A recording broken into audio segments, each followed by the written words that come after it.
అందరికీ నమస్కారం. Welcome to it's UTV. ప్రస్తుతం మనతో పాటు ఉన్నారు శ్రీ విద్యా ఉపాసకులు గీతా కుమార్ గారు. అమ్మతో మాట్లాడి మరిన్ని విషయాలు తెలుసుకునే ప్రయత్నం చేసేద్దాం. అంతకంటే ముందు ఇటువంటి ఆధ్యాత్మికపరమైన వీడియోస్ కోసం ఇప్పుడు మన ఛానల్ని సబ్స్క్రైబ్ చేసుకోండి. నమస్కారం అమ్మ. శ్రీ గురుభ్యో నమః, శ్రీ మాత్రే నమః. నమస్తే అమ్మా. అమ్మ, మనం చూసుకున్నట్లయితే కొత్తగా పెళ్ళైన వారు కానివ్వండి, లేకపోతే కొత్తగా ఇల్లు కట్టుకున్న వాళ్ళు సత్యనారాయణ వ్రతం చేసుకుంటా ఉంటారు. అసలు ఈ వ్రతం యొక్క విశిష్టత ఏంటి, ఎలా చేసుకోవాలి, ముఖ్యంగా ఎప్పుడు చేసుకోవాలి? సత్యనారాయణ వ్రతం మీరు అన్నట్టు కొత్త దంపతులు చేసుకుంటారు, కొత్తగా ఇల్లు నిర్మించిన వాళ్ళు చేసుకుంటారు. కానీ వీళ్ళే చేసుకోవాలనేది ఏం లేదు. నార్మల్గా పౌర్ణమికి కూడా చేసుకుంటారు. ప్రతి పౌర్ణమి చేసే వాళ్ళు ఉన్నారు. ఇప్పుడు జనరల్గా టెంపుల్స్లో కూడా చూస్తున్నాం మనం. టెంపుల్స్లో సత్యనారాయణ స్వామి వ్రతం జరిపిస్తున్నారు ప్రతి పౌర్ణానికి కూడా. ఇలా పౌర్ణమికి చేసుకోవచ్చు, పెళ్ళి అయిన తర్వాత కొత్త దంపతులతో చేయిస్తారు. అసలు దేనికి చేసుకుంటారు అని అంటే, సత్యనారాయణ వ్రతము అని అంటేనే సత్యం. ఆయన నారాయణుడు, విష్ణువు యొక్క స్వరూపము, శివుడి యొక్క స్వరూపము, బ్రహ్మ యొక్క స్వరూపం, త్రిమూర్తుల యొక్క స్వరూపమే సత్యనారాయణ స్వామి. ఆయన సత్యదేవుడు అంటారు. మనకి అనుకూలంగా ఇక్కడ అన్నవరంలో ఆయన వెలసి ఉన్నాడు చెప్పాలంటే. ఎప్పుడైతే మనకి అన్నవరంలో వెలసిన తర్వాత ఈ సత్యనారాయణ వ్రతము అని శాస్త్రంలో వచ్చింది అని చెప్తారు, శాస్త్రపూర్వకంగా చూసుకున్నా కూడా. అసలు ఏంటి ఈ వ్రతము, ఈ వ్రత విధానం ఏంటి, ఎలా చేసుకోవాలి అంటే, ఇప్పుడు అయ్యగారులను పిల్లంపించి చేసుకునే వాళ్ళు కొంతమంది ఉన్నారు. అమ్మ, మేము అయ్యగారిని పిల్లంపించుకోలేము, మా ఇంటి వరకే చేసుకోవాలనుకుంటున్నాము, అలా చేసుకోవచ్చా అనే డౌట్స్ కూడా చాలా మందికి ఉన్నాయి. అంటే ప్రతిసారి అయ్యవారిని పిల్లంపించలేరు కాబట్టి మామూలుగా అంటే ఒక్కసారి మనం బ్రాహ్మణులతో చేయించుకోవాలి. ప్రతి ఒక్కరు కూడా జీవితంలో ఒక్కసారైనా సత్యనారాయణ వ్రతం చేయాలి అంటారు. అవునవును. అంటే జీవితానికి ఒక సత్యనారాయణ వ్రతం అన్నట్టు. అలా ప్రతి ఒక్కరు కూడా అయ్యగారిని పిల్లంపించి, బ్రాహ్మణులను పిల్లంపించి సత్యనారాయణ వ్రతం చేసుకోవాలి. ఇక్కడ వ్రతం ఎలా చేయాలి అంటే, ఏ వ్రతము చేసినా కూడా ముందుగా ఆ వ్రతం యొక్క విశిష్టత ఏమి అనేది మనం తెలుసుకోవాలి. అంటే ఆ వ్రత బుక్స్ చదవడము, చేసేకి ముందే పూర్తిగా తెలుసుకొని చేయాలి. ఇప్పుడు నార్మల్గా మండపం తెచ్చి పెడతారు, సత్యనారాయణ స్వామి పటము, దాంట్లో కలశాలు అన్నీ పెడతారు. మనకి శాస్త్రంలో ఏం చెప్పింది అని అంటే, మండపంలో మనం ఏవైతే పెట్టుకుంటామో అవన్నీ బ్రాహ్మణుడికి దానంగా ఇవ్వాలి. ఇప్పుడు మనం ఏం చేస్తున్నాం, మండపంలో కలశంకి వెండి పెట్టేసుకుంటున్నాం, దీపాలు వెండి పెట్టేసుకుంటున్నాం. ఇలా వెండివన్నీ మనం తీసేసుకొని వస్తువులు నార్మల్గా అక్కడ పెట్టిన బియ్యము అవి మాత్రమే బ్రాహ్మణుడికి ఇస్తున్నారు. అలా కాదు, కలశంతో పాటు ఆయనకు దానం ఇచ్చేసేయాలి వ్రతం అయిపోయిన తర్వాత నెక్స్ట్ డే. పూర్తిగా మండపంలో మనం ఏవేవైతే పెడతామో, రాగి చెంబు పెట్టినా కూడా రాగి చెంబుతో పాటు దానం ఇవ్వాలి. ఏది మనం తీసి మరి మనం పెట్టుకోకూడదు. ఇది సత్యనారాయణ వ్రతం కథలో లేకపోయినా శాస్త్రంలో ఇలా ఉంది. అంటే ఇంకా చెప్పాలంటే బ్రాహ్మణుస్కి మనం బట్టలు కూడా పెట్టాలి ఆ టైంలో. చాలా మంచిది అలా చేసుకోవడం వల్ల. అమ్మ, ఇది ఎలా అంటే, ఈ 5 కథలు ఉంటాయి సత్యనారాయణ వ్రతంలో. ఒక్కొక్క కథకి మనం టెంకాయ కొట్టడం, హారతి ఇవ్వడం. ఇంకొకటి, నవగ్రహాల పూజ ఖచ్చితంగా ఉంటుంది సత్యనారాయణ వ్రతంలో. ఏ వ్రతంలో ఉన్నా లేకపోయినా కూడా సత్యనారాయణ స్వామి వ్రతంలో ఫస్ట్ విఘ్నేశ్వరుని పూజ, నవగ్రహ పూజ, తర్వాత సత్యనారాయణ వ్రతం చేసుకుంటాం. ఈ నవగ్రహ పూజ ఎందుకు అసలు, దేనికి అంటే, సత్యదేవుని పూజ ఒకటే చేసుకుంటే సరిపోతుంది కదా అనుకోవచ్చు. అన్ని నవగ్రహాలు యొక్క అనుగ్రహం మనకు కలగడానికి సత్యనారాయణ వ్రతం చేయించుకుంటారు. అంటే ఏదైనా మనకి జాతకరీత్యా దోషాలు ఉన్నా కూడా, మనకి మామూలుగా శివుడికి సంబంధించి రుద్రాభిషేకం ఎలా చేయించుకోండి అని చెప్తారో, స్వామికి సంబంధించి సత్యనారాయణ వ్రతం చేయించుకోండి అని చెప్తారు. అంటే ఎటువంటి జాతక దోషాలు ఉన్నా కూడా కొద్దిగా సర్దు మనుగుతాయి.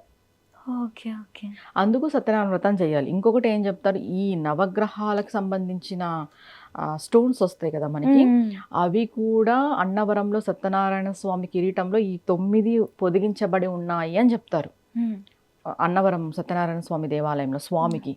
అందుకు ఈ నవగ్రహ అధిపతి స్వామి కాబట్టి నవగ్రహాల పూజ కూడా అందులోనే మనం చేసి నవగ్రహాల యొక్క అనుగ్రహం కూడా పొందుతాం. ఇక్కడ సత్యనారాయణ స్వామి వ్రతములో కథ ఎంత ముఖ్యమో ప్రసాదం కూడా అంతే ముఖ్యం. అంటే ఇప్పుడు 2 దంపతులు కూర్చొని చేస్తుంటారమ్మా, పీటల పైన కూర్చొని. పూర్తిగా చాలా అంటే శ్రద్ధ అంతా పెట్టి మనం కథ వినాలి. మనం ఏదో ఎక్కడో మన ఆలోచన పెట్టి ఏదో తంతులాగా పూజ చేస్తుంటారు కదా, అవును, అలా చెయ్యకూడదు. మామూలుగా సత్యనారాయణ వ్రతానికి మనం చాలా మందిని పిలుచుకుంటాం. వచ్చిన వాళ్ళు కూడా చాలా నియమనిష్టలతో భక్తి శ్రద్ధలతో ఆ కథ అనేది శ్రవణం చేయాలి, వినాలి. వింటేనే చాలా ఫలితం వస్తుంది. చేసేదానికంటే విన్నదానికి ఎక్కువ ఫలితం ఉంది సత్యనారాయణ వ్రతం. అది వినే దాన్ని బట్టి ఉంటుంది, అంటే వినే విధానం బట్టి ఉంటుంది. అవును. ఇంకొకటి ఏంటంటే ప్రసాదం. ఎవరైతే సత్యనారాయణ స్వామి ప్రసాదము స్వీకరించుకోకున్నట్టు తిరస్కరిస్తారో వాళ్ళకి పుట్టుగతలు ఉండవు, జీవితంలో ఇంకా వాళ్ళు బాగుపడతారనేది లేదు. అంత స్పెషాలిటీ. స్వామి వ్రతం చేయకపోయినా, కథ వినకపోయినా, స్వామి వారి యొక్క ప్రసాదం స్వీకరిస్తేనే చాలు, మనకి సంపూర్ణంగా స్వామివారి యొక్క అనుగ్రహం కలుగుతుంది. ఎక్కడైనా కూడా సత్యనారాయణ స్వామి ఇది ప్రసాదం ఇస్తారు అంటే వెళ్ళి తీసుకోండి, అడిగి తీసుకోండి, తప్పులేదు. పిలవలేదు అని అవసరమే లేదు. ఎందుకంటే ఒకవేళ వ్రతానికి పిలుపు వచ్చినా మీకు ఖచ్చితంగా 100కి 99% వీలు చూసుకునే పోండి, స్కిప్ చేయొద్దు. ఎందుకంటే అక్కడ నుండి మనకి పిలుపు వచ్చిందంటే సంపూర్ణంగా స్వామి అనుగ్రహం పొందే అవకాశం ఉంటేనే మనకు వస్తుంది, అందరికీ రాదు. అందుకే సత్యనారాయణ స్వామి వ్రతం దంపతులు ఎందుకు చేస్తారు అని మీరు అడిగారు కదా. కొత్తగా పెళ్ళి అయి ఉంటుంది వాళ్ళకి. ఈయన సత్యనారాయణ స్వామి అంటే సత్యదేవుడు, ఈయన అంటే సత్యమే ఇంకా ఇక్కడ ఇంకా వేరే ఏది ఉండదు. వీళ్ళిద్దరు కొత్తగా జీవనం మొదలు పెడతారు. వీళ్ళ ఇద్దరి దాంపత్యం కూడా చక్కగా ఉండాలని, ఇరువురి ఒకరికొకరు నిజాయితీగా ఉండాలని చెప్పేసి వీళ్ళ దాంపత్యం బలపడాలని అందుకు ఈ సత్యదేవుని యొక్క వ్రతం చేస్తారు. కంప్లీట్గా ఆయన ఒక అనుగ్రహం ఉంది అంటే ఈ దంపతుల పైన ఇరువురికి మంచి అన్యోన్యత కుదురుతుంది. అంటే ఇప్పుడు చేసిన వాళ్ళందరూ అన్యోన్యంగా ఉన్నారా అని మీరు ఆలోచించవచ్చు. ఏదైనా మన మనసు పైన ఆధారపడి ఉంటుంది. మన హిందూ సాంప్రదాయంలో చెప్పిన వ్రతాలు కానీ పూజలు కానీ చేసుకున్న వాళ్ళు ఖచ్చితంగా అన్యోన్యంగా ఉన్నారు. ఒకటి, నార్మల్గా భార్య భర్త ఎక్కువ టైం స్పెండ్ చేయలేని వాళ్ళు ఉంటారు బిజీ షెడ్యూల్లో. ఒక రోజు నువ్వు ఈ వ్రతం పెట్టుకున్నావు అని అంటే భర్త ఆ రోజు ఇంట్లో ఉండాల్సిందే, భార్య పక్కన కూర్చోవాల్సిందే.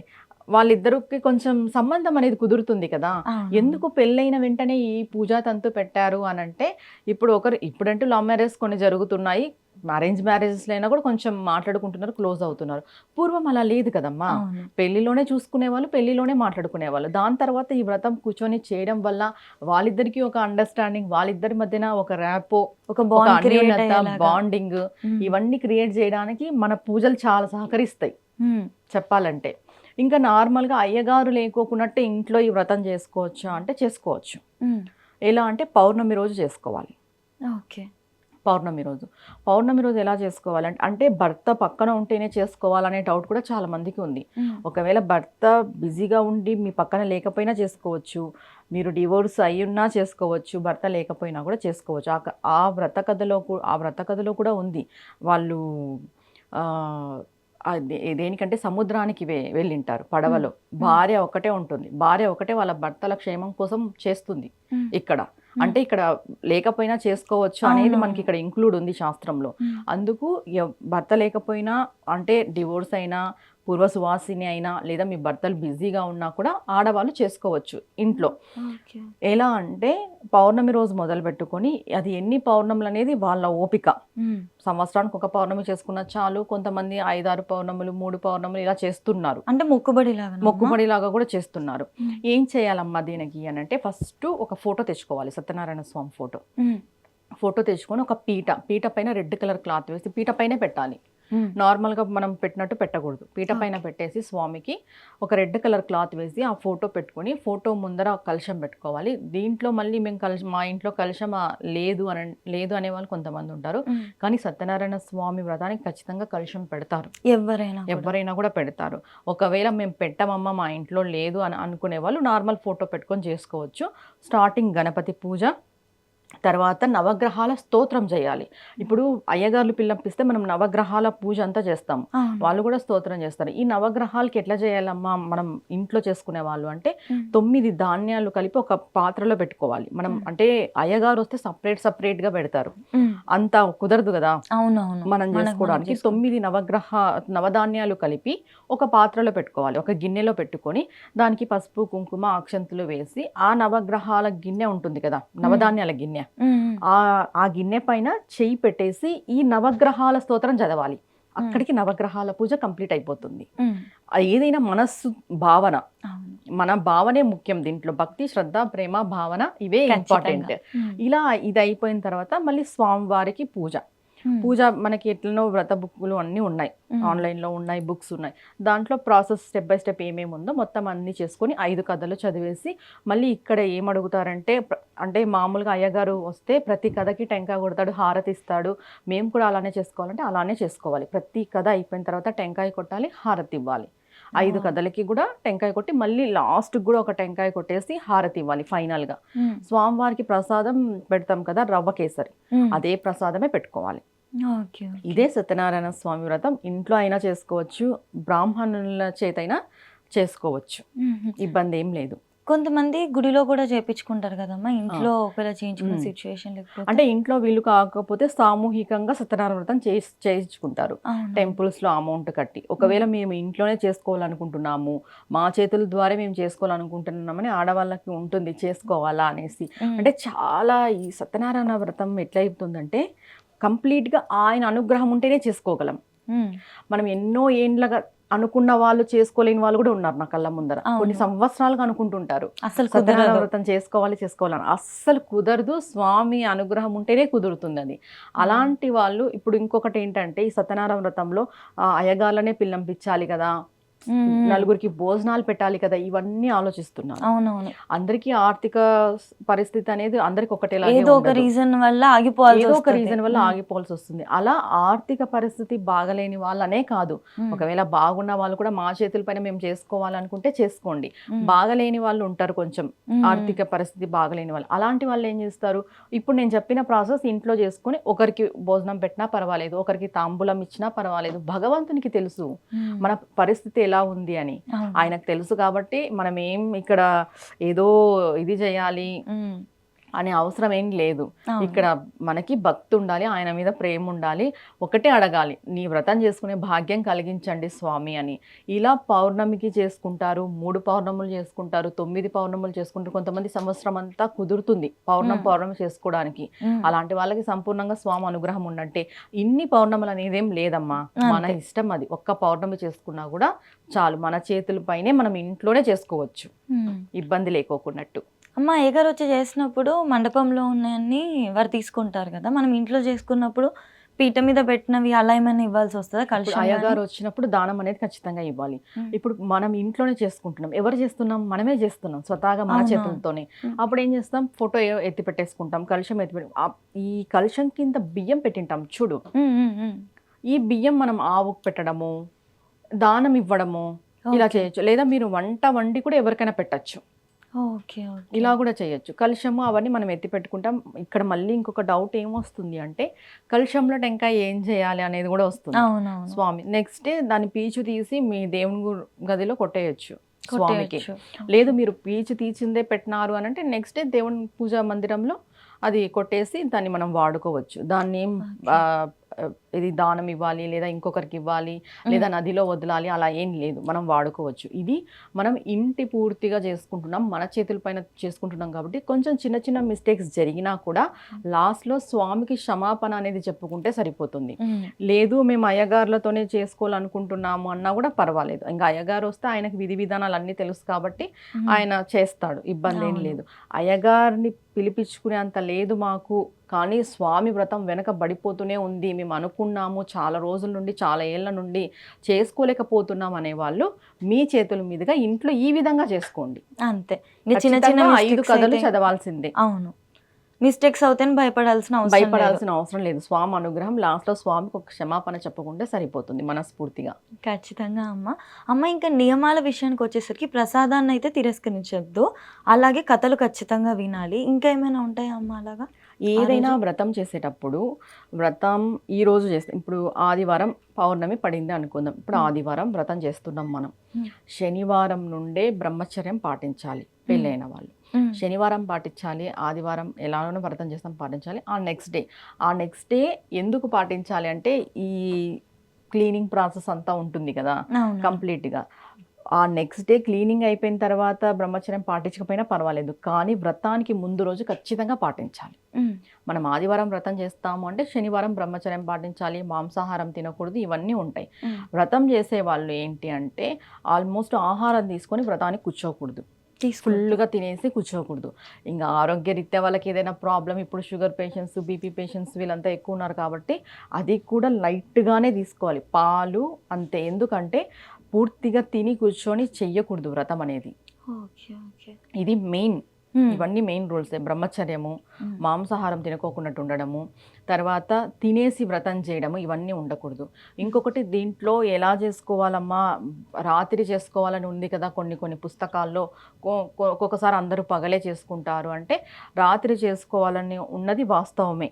ఒకవేళ మీకు కుదిరితే రాత్రి చేసుకోండి, పౌర్ణమి రోజు నైట్ చేసుకుంటే చాలా మంచిది, చంద్రోదయం అయిన తర్వాత. లేదు మాకు సాయంత్రం పూట కుదరదు అనుకుంటే మార్నింగ్ చేసుకోవచ్చు, కానీ మెయిన్గా అయితే రాత్రే చేయాలి సత్యనారాయణ స్వామి వ్రతం. పౌర్ణమి రోజు చేసుకునే వాళ్ళు నైటే చేయాలి, చంద్రోదయం అయిన తర్వాత. చాలా మంచిది ఇలా చేసుకోవడం ద్వారా, స్వామివారి సంపూర్ణ అనుగ్రహం మనకు కలుగుతుంది.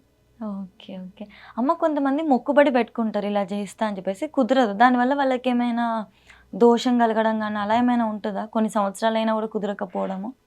స్వామి అయితే మనలాగా శాడిస్ట్ అయితే కాదు, మనిషిలాగా ఏదో అంటే తనకేదో చేస్తేనే తను చేస్తాడు, అది చెయ్యకపోతే మనకి ఏదో అయిపోతుంది అనేది ఈ మనం క్రియేట్ చేసుకున్నది.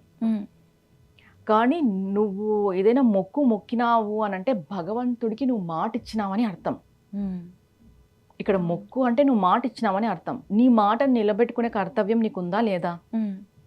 ఇప్పుడు మనం ఒకరికి మాట ఇచ్చింటమ్మా, అవును, ఆ మాట నిలబెట్టుకునే కర్తవ్యం ఎవరిది? అటుపక్క వాళ్ళదా ఇటుపక్క వాళ్ళ? ఒకవేళ మనం మాట ఇచ్చిన తర్వాత మనం నిలబెట్టుకోకపోయినా కూడా అటుపక్క వాళ్ళు మనల్ని ఏం క్వశ్చన్ చెయ్యరు, అరే నువ్వు నాకు మాట ఇచ్చావు, నువ్వు ఎందుకు ఇలా అనేది ఏమి ఉండదు. ఏదైనా కొన్ని విషయాల్లో నిలబెట్టుకునే బాధ్యత ఎవరిది? మనది. మొక్కు అనేది మనం భగవంతునికి మాట ఇవ్వడం లాంటిది, ఖచ్చితంగా నిలబెట్టుకోవాలి. ఒకవేళ మనకి అనుగుణ పరిస్థితులు రాలేదు అంటే మనలో పశ్చాత్తాపం కూడా ఉండాలి. ఒకవేళ మనం మాట నిలబెట్టుకోలేదు కొన్ని కారణాల వల్ల, మనం ఏం చేస్తాము? పశ్చాత్తాపడాలా లేదా? ఏమో స్వామి మేము ఏం తప్పులు చేస్తున్నాము, ఏమో నీ వ్రతం చేసుకోలేకపోతున్నాం, నీ అనుగ్రహం లేదు, నేను ఏదో అనుకున్నాను వ్రతం చేసుకోవాలని అయినా కుదరట్లేదు, ఎందుకు ఇలా, నేను దీనికి చాలా బాధపడుతున్నాను అనే పశ్చాత్తాపం మనలో ఉండాలి మనం మాట నిలబెట్టుకోలేనప్పుడు. దేవుడైతే స్వతహాగా ఏమి చేయడమ్మా, ఏదో నువ్వు మాట ఇచ్చావు అనేది నీకు బాధ్యత. అది నువ్వు వ్రతం చేయలేదు, నువ్వు వ్రతం చేయకపోతే ఆయనకి వందల కోట్ల మంది వ్రతం చేసే వాళ్ళు ఉన్నారు. నీ వ్రతం కోసమే ఆయన ఏం ఎదురు చూడడు ఫస్ట్ అయితే. ఇంకొకటి ఏంటంటే చెయ్యకపోతే ఏదో చేస్తారనేది, ఆయన ఏం శాడిస్ట్ కాదు, మనలాగా ఇది కూడా కాదు. ఆయన భగవంతుడు, శుద్ధ చైతన్యం, ఆయన ఏది చేసినా మంచే చేస్తాడు. భగవంతుడు ఏది చేసినా మంచే చేస్తాడు, కానీ మనమే అది గ్రహించలేము అంతే. కానీ ఆయన అన్ని చూస్తూ ఉంటారు, వీళ్ళు నెగ్లిజెన్స్ తో చేయట్లేదా లేకపోతే నిజంగా రీజన్ ఆయనకు తెలీదా అంటే సిచ్యువేషన్స్ ఎలా ఉంటాయి అనేది భగవంతుడికి తెలుసు. అండ్ నెక్స్ట్ నెగ్లిజెన్సీతో చేయకపోవడం అనేది ఆయనకు తెలుస్తుంది. మాట ఇచ్చి కొంతమంది మర్చిపోయే వాళ్ళు కూడా ఉంటారు, అంటే చేసుకుంటామని చెప్పి మర్చిపోయే వాళ్ళు కూడా చాలా మంది ఉంటారు. అది కూడా భగవంతుడు గుర్తు చేస్తాడు, గుర్తు చేయకైతే పోడు, కాలం రోజులు మనకి గుర్తు చేస్తాయి. ఆ గుర్తు వచ్చినప్పుడన్నా మనం చెయ్యడానికి మనవంతు ప్రయత్నం చేయాలి. నీకు అలాంటి సిచ్యువేషన్ లేకపోతే పశ్చాత్తాపన పడాలి, ఖచ్చితంగా పశ్చాత్తాపం అనేది మనం పడాలి. అయ్యో స్వామి నేను చేసుకోవాలనుకుంటున్నాను, చేసుకోలేకపోతున్నాను, ఏమో నా పూర్వజన్మ కర్మనో ప్రారంధ కర్మనో ఏదో సరిగ్గా లేదు, నన్ను క్షమించు అనేది ఒకసారైనా చెప్పుకోవాలి మనం. అది కూడా లేకోకున్నట్టు ఉండకూడదు ఒకసారి మొక్కిన తర్వాత. ఖచ్చితంగా అమ్మ, చాలా బాగా వివరించారు. ఇప్పుడు చేయాలి అనుకున్న వాళ్ళు పౌర్ణమి అనే కాదు, ఏదైనా మంచి రోజు చూసుకొని కూడా చేయొచ్చు కదా? ఇంట్లో చేసుకునే వాళ్ళు పౌర్ణమి రోజు చేసుకుంటే చాలా మంచిది అమ్మా. Okay okay. ఇంకా అయ్యగారిని పిలిపించి చేసుకునే వాళ్ళు కొత్త ఇల్లు కట్టుకున్నప్పుడు చేసుకుంటారు, ఏ ఇంటి రినోవేషన్ జరిగినా కూడా చేసుకుంటారు. అండ్ నెక్స్ట్ కొత్త దంపతులు చేసుకుంటారు, మొక్కులు ఉండే వాళ్ళు అంటే ఇన్ని రోజులు చేసుకోలేదు మేము మొక్కుకున్నామని చేసుకునే వాళ్ళు ఉంటారు. అయ్యగారిని పిలిపించి అయితే ఏకాదశి ఇలాంటి టైంలో చేసుకోవచ్చు. సోమవారం చేయకూడదు అంటారు, సోమవారం వ్రతం చేయకూడదు అంటారు ఈ సత్యనారాయణ స్వామి వ్రతం. ఆదివారం చాలా మంచిది చెప్పాలంటే. ఇలా శనివారాలు ఇలా ఉంటాయి, కొన్ని వారాలు ఉన్నాయి సత్యనారాయణ వ్రతంకి, సోమవారం చేయకూడదు అంటారు. ఒకవేళ మీకు డౌట్ వస్తుంది పౌర్ణమి సోమవారం పడితే ఎలా అమ్మా అని, పౌర్ణమి తిథికి వేరు, తిథి తిథి ప్రకారం మేము సంకల్పం చేసుకున్నాము అంటే అప్పుడు ఏ రోజు అది వచ్చినా రోజు వారం వర్తించదు, రోజు వర్తించదు. ఓకే. ఇది ఇక్కడ ఖచ్చితంగా డౌట్ వస్తుంది. అవును. సోమవారం పడింది కదా, మీరు తిథి ప్రకారమే సంకల్పం చేసుకున్నారు, మీకు తిథే ఇంపార్టెంట్. అంతే. ఖచ్చితంగా అమ్మా, చాలా చక్కగా వివరించారు. ధన్యవాదాలమ్మా. నమస్తే అమ్మా.